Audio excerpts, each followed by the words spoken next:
And one of my favorite people to talk to, the man himself, Ted Rall. Ted Rall is a political cartoonist, syndicated columnist, and host of the TMI, Too Much Information morning show coming on at 10 a.m.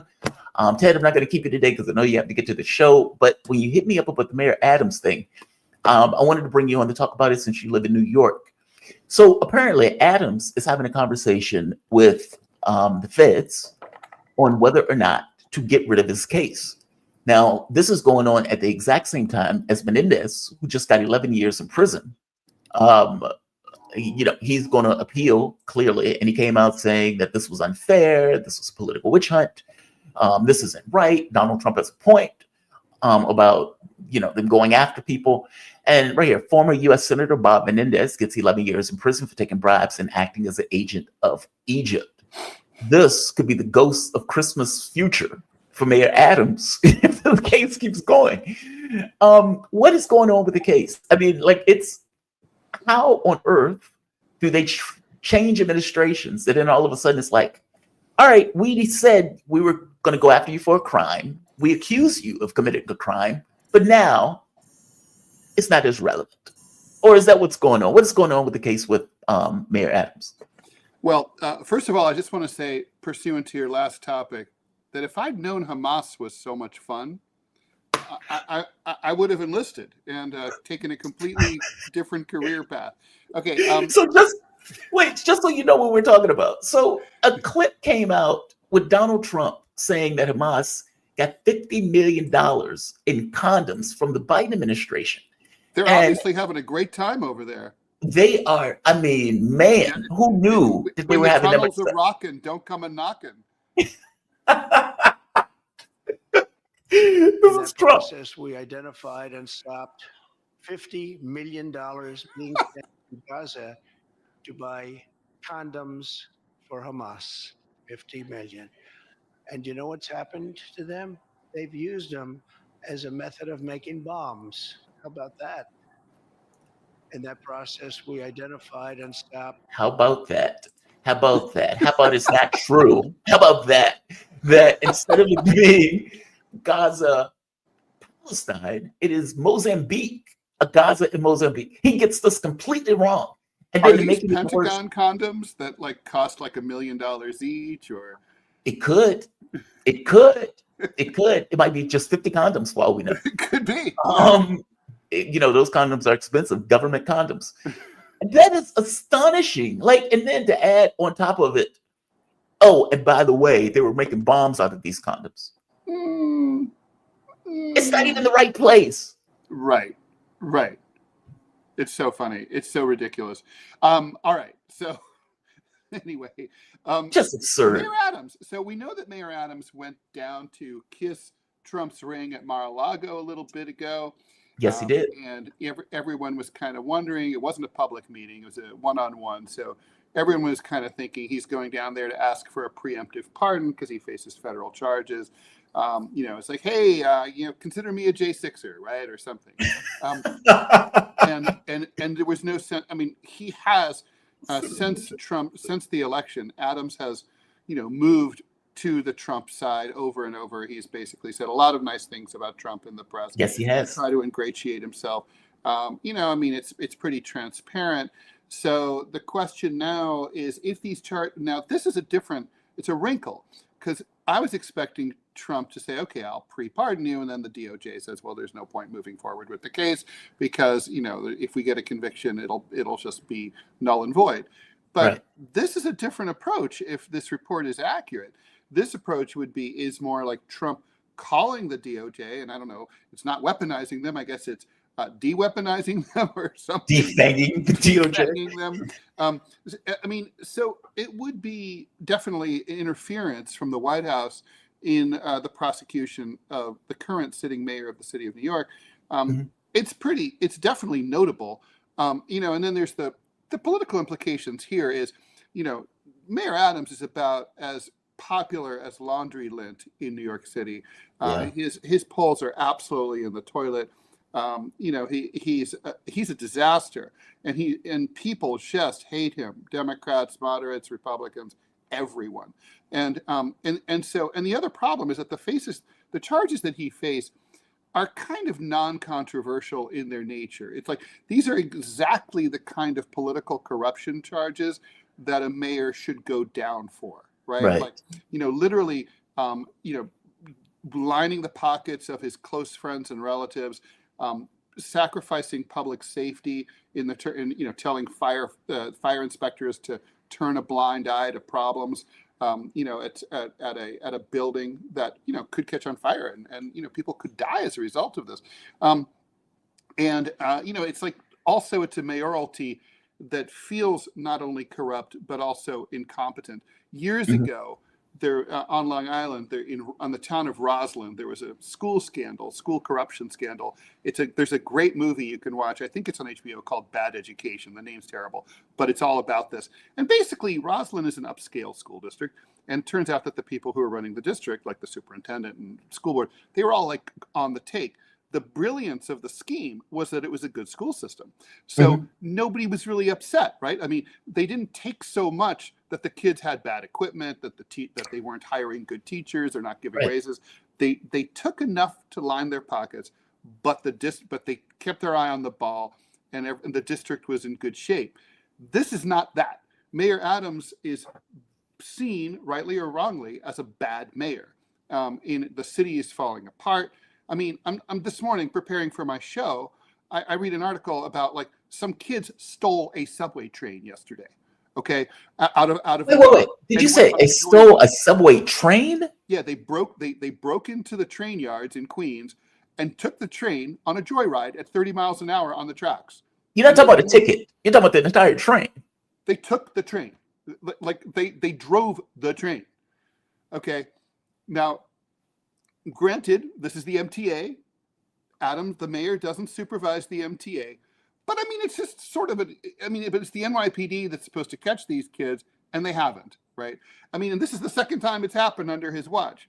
And so, I mean, it's just sort of that sort of thing. It's just like the city's out of control. And so it's like if Adams had, Jimmy Walker style, like pocketed a few, extra bucks, but everything's cool. Like let's say we found out Giuliani wasn't corrupt, but let's just say when we found out Giuliani was kind of loopy and cheating on his wife and all that, we didn't care because the city was doing well. This is not that. So this is, I think the calculus from the White House, if they decide to do this, is for Trump, there's no downside because he doesn't care about New York City at all. And then, it's dead to him politically, and he's not running for re-election anyway. The upside is that it's his opportunity to sort of put his thumb on the scale and show that he can. That's what this is really about. It's like it sends the message out to other politicians, other power brokers. Like, if you were in trouble and the DOJ was after you, this is the anti-Nixon. Nixon's like, I don't like you. I'm going to audit your taxes. This is like, I don't like you. I do like you. I might have the IRS de-audit your taxes. Yeah. So that's what this is. It's like it's mafia. It's like not everything's about threats. It's also about favors. Mafiosos often give favors, as we saw in the famous opening scene of The Godfather with the as Marlon Brando stroking his cat, like I will do you this favor, right? That's what this is. This is that. So Donald Trump, if he does this, does not care about Adams at all. This is more just like sending a message, like, I could do this. I know, but like you said, Adams has no political clout in New York. Like usually, no. Did you ever watch Boss, Kelsey Grammer? No. Okay, it is one of, I've never seen Kelsey Grammer be that good in anything. It is astonishing. Really? Yes, it is mind-blowing. He plays this kind of mayor of New York mayor of Chicago, who has what is it, like a degenerative brain disorder, but he doesn't want. Well, it's not really brain worm, but it's like ADS, or what is it called, like Al Gehrig's disease or whatever the thing is called. Lou Gehrig's disease. It is Lou Gehrig's disease. Whatever the disease is, though, it is eating his brain, like paranoia. He is losing his faculties, all of that stuff, but he doesn't want to give up power. Mm-hmm. And so he's become this kind of like caged animal as he's trying to keep this a secret while also trying to maintain power and control of Chicago. It is damn good. It is one of the best political shows. Thank you. I'll check it out. It is damn good. But part of the one of the interesting things in that is his ability to control the governorship, to control other areas and districts, has to do with his political clout. Like his power in Chicago, because Chicago is so big, as Chicago goes, so does the governorship. So it allowed him to have this kind of control over the governorship at a distance. I don't see that with Adams.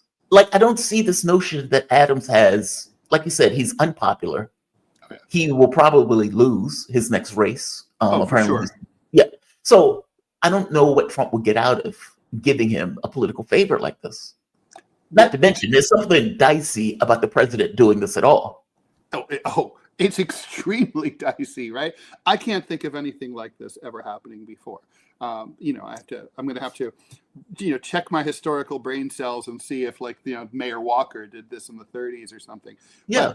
But, this would be, has to be come from the president. I don't think anything like this has happened before. And he may not do it. I don't think this is about, Donald Trump doesn't think he's going to get anything back from Mayor Adams that he needs or wants. I don't know, maybe, he'll turn a blind eye to some zoning, issue related to his business, but Trump's got that covered anyway, right?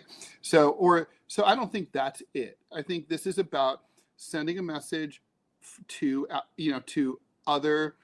everyone, right? Like literally he can, let's say, you're a governor somewhere and you've been charged with, you face federal charges for, name it, whatever. Mm-hmm. It's like, this is Donald Trump's way of saying, look, remember what I did for the mayor of New York? Work with me.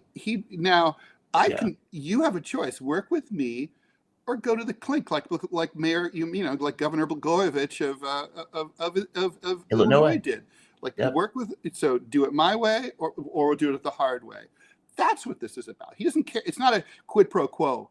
This is about giving a favor to show that he can and that he can get away with it, right? Like most, let's say President, let's say President Biden had promised someone else, I can get you off, federal charges. Everyone would say, I don't believe you. I think you're just going to tell me that, and then I'm going to go to jail anyway. So I'm not going to do what you want. Mm-hmm. People believe Trump, and they know he's so crazy he may do this. But the only way to really prove it is to actually do it for someone. And that's what it is. Mayor Adams is useless. I can't believe this is legal. This can't be legal. I guess he has the ability to do a pardon, but that's not really what's happening, though. Right. The pardon's not as elegant and beautiful, to paraphrase a Donald Trump expression. The beauty of this is I can show that I can pull off the dogs of a federal agency and make them stop, if you have a mean pit bull and you walk it down the street, there's two powers. We think of the one power, which is the power of you to sick your dog on someone. But there's also the power of you to restrain your dog and not have them bite someone. That's what this is about. Oh, this is so disturbing. Because for all intents and purposes, this is the president corrupting the Justice Department. I don't really look, I can accept a pardon, right? Trump has given ungodly pardons at this point to people who I would wager are far worse than Mayor Adams. What's his name? The Proud Boy guy that they let out, the one that was going to get the guns from Virginia and have a revolution. Tarrio, I believe, Enrique Tarrio. Mm-hmm. Yeah, this stuff was horrible, right? So it wouldn't shock me for a pardon. I guess I don't. There's something inherently wrong with this level of control being exerted by a president, especially even over top of the Justice Department itself. It's just weird. Some of the stuff I give Donald Trump a pass on, like going after Mark Milley, for example. I give him a pass on that. Or the 51 intelligence officials. Again, give him a pass on that. They did go after him, and they did go with this thing of this kind of massive psyop on the American public. And I don't know, and I think we talked about this back in the day. I never understood why anyone who's not currently working for the government has security clearance. Why? I mean, I know why, but they shouldn't. Yeah, I forgot who I was talking to about that. They pointed out that they get jobs a part of the federal government even when they leave. So they Yeah. may be, say, for example, like Raytheon wants to bring somebody on for some kind of new plan for a jet fighter that they're working in coordination with the government with. Okay, well, that person is in the private sector, but they still need their security clearances to be able to And they should see. apply for it from scratch. Yeah, I mean, yeah, and a lot of them, they basically sell that security clearance. They're like, hey, I have top security clearance. Hello, Northrop Grumman, hire me. Or hello, Fox News, I can come on as an analyst. I know things that, other people don't know. They shouldn't be able to do that. I mean, you tell me what, I don't know, like, does a former astronaut get to just show up at NASA and walk on with they keep their ID and like, hey, let me take a a rocket up for fun? I mean, like, no. Oh, by the way, before I let you go, did you see? So, do you remember when those astronauts went up for Boeing and the Boeing craft screwed up? There were damages associated with it. And for whatever reason, the craft couldn't take those astronauts back. Mm-hmm. They are still there. Oh, man. Did you know that? No, I thought there was some plan. Wasn't Russia going to bring one back? They had an extra seat or something like that. I don't know. I thought I did not realize that those astronauts were still there. Man. And apparently, it's like Planet of the Apes. It's been like 7 months, right? And so apparently, Trump, we're all going to be gone. Statue of Liberty. It's bizarre. So Trump goes to Elon and say, "Hey, Elon, go get our astronauts." I like it. Although he can't just do that. Yeah, I don't know if it's just that willy-nilly. It's not a cab. Yeah, it's not an Uber. Right. It's like, yeah, Elon, sure. And it's like, okay, yeah, I'll just go up tomorrow and pick up the astronauts. I don't think it works that way. No. I think the other part to this was there are no contingency plans in place. Yeah. Like, they have been up there for like 7 months, give or take. Bone density loss, everything else, cosmic rays. And how are there no, because in the movies, and maybe I'm thinking about this too much like the movies, there's always this escape pod that can take gravity. 2 people. Right. And you just get in the pod and you go hurling down to Earth and you splash down and everybody's great, but there are only ever 2 spots in it. So if you have 3 people, one guy's going to have to stay behind. Apparently, that's not even, they don't even have that. No. It's really not that changed from, space exploration has always been kind of it's binary, right? You either come back safe and sound, or you come back like in pieces on, pieces of dust, all carbonized from reentry. It's still like that. It's absolutely terrifying. This reminds me of that guy the Soviet cosmonaut who was stuck up there when the Soviet Union collapsed. Yeah. And it was kind of like, so your country doesn't exist anymore. Sorry, dude. And they really weren't sure if they were going to be able to get him back, to Kazakhstan, terrifying. But they did ultimately, of course. It does seem like, well, look, I mean, there's not a lot. This is very expensive technology. There's like kind of no room for anything spare, right? Like there's no extra stuff, right? Like we don't have a jump seat. But maybe it's something that we should start thinking about, especially if people like Elon Musk are trying to sell space as a tourist destination. Mm-hmm. They're going to have to sort of make it, try to give the illusion that there might be some chance of coming back if things go wrong. What's the illusion of being able to come back? Well, it's kind of an illusion, right? I mean, it's sort of like on airplanes. I mean, I had a really interesting experience. I sat across from a jump seat, a flight attendant on a Lufthansa flight once, and I noticed she had terrible scarring on her legs, and it was right after 9/11, and somehow so we were like, it was like 6 of us on the plane, and so we struck up a convo. She's like, we've got the little vodkas going, and she told me what happened, and she's like, she was in a plane crash in really? I think it was in Cleveland years before. And she ended up like in a tree, like most of the people died, like the runway on fire. She's like still strapped to her seat. And so she was talking about, I said, oh, I remember how I struck up the conversation. I said, she wasn't wearing her seatbelt. And I go, no seatbelt? And she goes, it is all bullshit. And I'm like, what? What do you mean it's all bullshit? She goes, I know. And she told me the story. And she goes, when the plane crashes, she goes, that's just to make everyone feel good. The truth is, people throw their own children out of the way to get to like a spot that seems safe. The everything falls apart. It's all crap. Like none of this means anything. Like you could stand around and walk around during the crash. It would be the same impact. It's like makes no difference because you're coming in at hundreds of miles an hour and you're just gonna be torn apart. The fact that anyone ever survives a plane crash is really like miraculous and unusual. Yeah, that's the shocking part, that they live. Yeah. I mean, and that used to be my thought too. It's like, okay, dude, if this plane goes down in the middle of the ocean, we're all dead. Why are we having this pretense like it's not going to be that way? For sure. Yeah, like in the event of a water landing. I know there's there's Sully. The reason that we talk about Sully is because it's crazy, weird, and unusual. Yeah.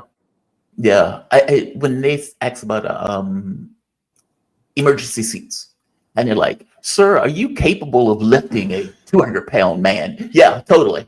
I am. No problem. Totally do that. Yeah, no problem. Because at the end of the day, we're all going to die. Right? Like, I don't have this I was in a belief. plane incident where it was a minor thing. I was with my mom and flying out of Paris, Christmas Day. It was snowing. The plane hadn't. Anyway, the point is, the plane barely gets off the ground, maybe 30, 40 feet. And then you see the wind socks right at the airport. Well, the wind direction, sometimes it like shifts like instantaneously, and the engines stall because they're starved of air. So that's really dangerous. That's the worst thing that can possibly happen. And so both engines stalled. We came back down and skidded off the runway, right into the slush, and we had to evacuate the plane through using the slides. And the Air France had seated with us, like Biden aged guy next to the door, and he gives me this really dumb Biden like moo cow expression, like what? Like what?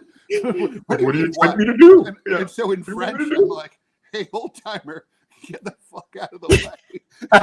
So the point is, you mentioned having to lift that thing. When they say just open that door, okay, so I was like 40 and I'm 6'2" and I'm not a small guy, and I'm like, it was all I could do to pick that thing up and pull it in and throw it out the door. It is hard. Okay, they not pretty much like no woman, I hate to say this, unless she's like and like in the WWE, should be allowed to sit next to that door.